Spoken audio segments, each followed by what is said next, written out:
नमस्कार दोस्तों, तो हम आप सबके सामने एक गारी गीत गाने जा रहे हैं।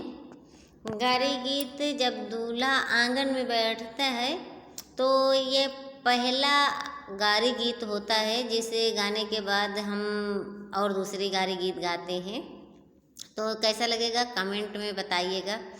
माया के अचरा में के थाओ के लेड़ुआ, अरे के थाओ के लेड़ुआ, अरे खुली गाए अचरा छिटकी गाए लेड़ुआ, छिटकी गाए लेड़ुआ, अरे बिनी बिनी खाई दामाद, अरे बिनी बिनी खाई दामाद।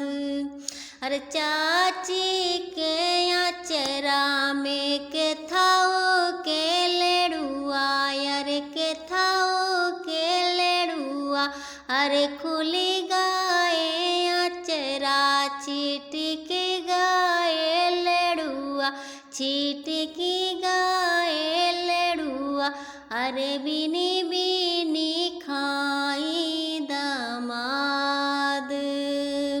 अरे भाभी के अचरा में के थाओ के लेड़ुआ, अरे के थाओ के लेड़ुआ, अरे खुली गाए अचरा छिटकी गाए लेड़ुआ, छिटकी गाए लेड़ुआ, अरे बिनी बिनी खाई दामाद, अरे हिनी बिनी खाई दामाद।